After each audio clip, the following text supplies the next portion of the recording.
بسم اللہ الحمد للہ والصلاة والسلام علی رسول اللہ رب اشرح لی صدری ویسر لی امری واحلل عقدۃ من لسانی یفقہوا قولی۔ ناظرین السلام علیکم ورحمۃ اللہ وبرکاتہ۔ سیرت النبی صلی اللہ علیہ وسلم انگلیوں پر اہم واقعات کو یاد رکھیے آسان طریقے سے 5 منٹ سیریز میں۔ سبق نمبر 32 تاریخیت۔ تاریخیت کا مطلب یہ ہے کہ وہ ہستی تاریخ سے ثابت شدہ ہو، ایسی ہستی نہیں کہ وہ خیالی ہو، فرضی ہو، یا لوگوں نے ان کے بارے میں کچھ جھوٹ موٹ قصے کہانیاں گھڑ لی ہوں، جیسا کہ بعض مذاہب کے ماننے والوں نے ان کی اپنی شخصیتوں کے بارے میں کیا ہے۔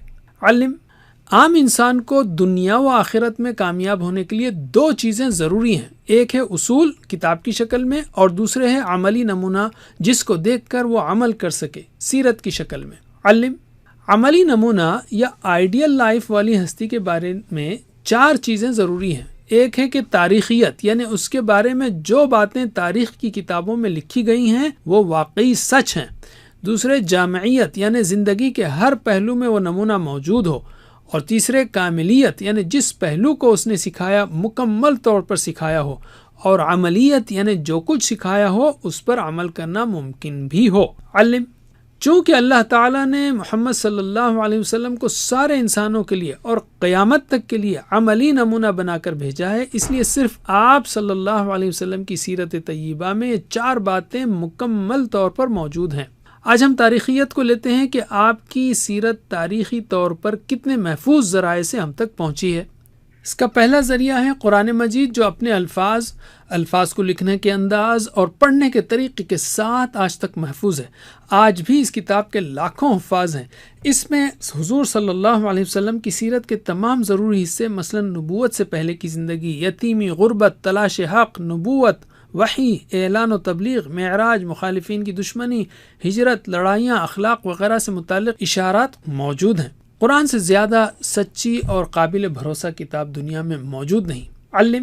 دوسرا ذریعہ احادیث، جن کی اہمیت و حفاظت کے تعلق سے ہم نے گزشتہ سبق میں بات کی۔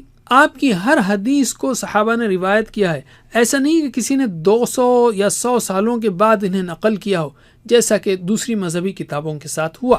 احادیث کے قابل لحاظ حصے آپ کی زندگی ہی میں لکھے جا چکے تھے۔ اس کے علاوہ صحابہ کرام اور ہزاروں تابعین نے احادیث کو زبانی یاد کیا، آج بھی یہ سلسلہ جاری ہے۔ احادیث کی سند میں آنے والے لاکھوں لوگوں کے حالات محفوظ ہیں۔ تاریخ میں کسی اور انسان کی باتوں کو محفوظ رکھنے کے لیے ایسا زبردست کام ہوا ہی نہیں۔ علم۔ قرآن و حدیث آپ صلی اللہ علیہ وسلم کے بارے میں بہت ہی زبردست تاریخی ثبوت ہیں، یہاں اور ذرائع بھی پیش کیے جا رہے ہیں۔ تیسرا ذریعہ مغازی اور سیرت، یعنی وہ کتابیں جن میں زیادہ تر آپ صلی اللہ علیہ وسلم کے غزوات اور لڑائیوں کا حال اور دیگر واقعات بھی موجود ہیں۔ ان میں کچھ قدیم یہ ہیں: مغازی عروہ، مغازی زہری، مغازی موسیٰ، سیرت ابن ہشام وغیرہ۔ علم۔ چوتھا ذریعہ رسول اکرم صلی اللہ علیہ وسلم کے معجزات سے متعلق کتابیں۔ اس میں سب سے زیادہ تفصیلی کتاب ہے امام سیوطی کی خصائص کبریٰ، اور مزید چند مشہور کتابیں ہیں دلائل النبوہ، ابو اسحاق ابن قتیبہ اور امام بیہقی کی۔ علم۔ پانچواں ذریعہ ہے کتب شمائل، یعنی وہ کتابیں جو نبی پاک صلی اللہ علیہ وسلم کے حلیہ مبارک، اخلاق و عادات، فضائل اور زندگی کے معمولات پر لکھی گئی ہوں۔ اس قسم کی چند مشہور کتابیں ہیں شمائل ترمذی، شمائل النبی ابو العباس کی، اور الشفاء قاضی عیاض کی۔ علم۔ چھٹا ذریعہ ہے وہ کتابیں جو مکہ اور مدینہ کے حالات سے متعلق ہیں۔ ان میں بھی رسول اکرم صلی اللہ علیہ وسلم کے حالات وغیرہ کا ذکر ہے، مثلا اخبار مکہ، اخبار مدینہ وغیرہ۔ علم۔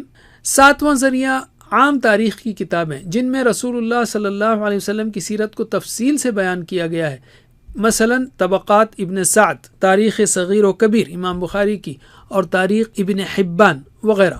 علم۔ غیر مسلم محققین کا اعتراف، تاریخی طور پر آپ صلی اللہ علیہ وسلم اتنے مشہور ہیں کہ غیر مسلم محققین نے بھی نہ صرف تاریخ کے تحت آپ کا ذکر کیا ہے، بلکہ بعض نے آپ کو تو تاریخ کی سب سے مؤثر شخصیت بھی قرار دیا ہے، جیسے انسائکلوپیڈیا بریٹانیکا 11ویں ایڈیشن میں آپ صلی اللہ علیہ وسلم کو تاریخ کی سب سے کامیاب شخصیت قرار دیا گیا۔ مائیکل ہارٹ نے کتاب لکھی تاریخ پر سب سے زیادہ اثر کرنے والے 100 لوگ، اور نمبر 1 پر محمد صلی اللہ علیہ وسلم کا ذکر کیا۔ دیگر کئی غیر مسلموں نے بھی آپ کے بارے میں کتابیں لکھی ہیں اور یہ سلسلہ آج بھی جاری ہے۔ علم تو سیرت کا تاریخی پہلو بالکل واضح ہے ان ذرائع سے: قرآن، حدیث، مغازی و سیرت، دلائل، شمائل اور مکہ و مدینہ کے بارے میں کتابیں اور تاریخ کی کتابیں۔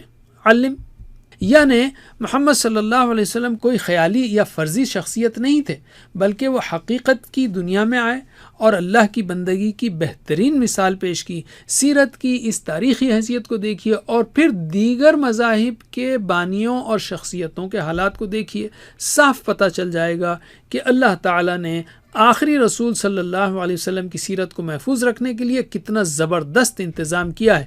تو قرآن، حدیث اور سیرت کو پابندی سے پڑھتے رہیے اور عمل بھی کیجیے۔ اللہ ہم سب کو نیک توفیق دے۔ علم جزاکم اللہ خیر، کوئز کرنا مت بھولیے۔ والسلام علیکم ورحمۃ اللہ وبرکاتہ۔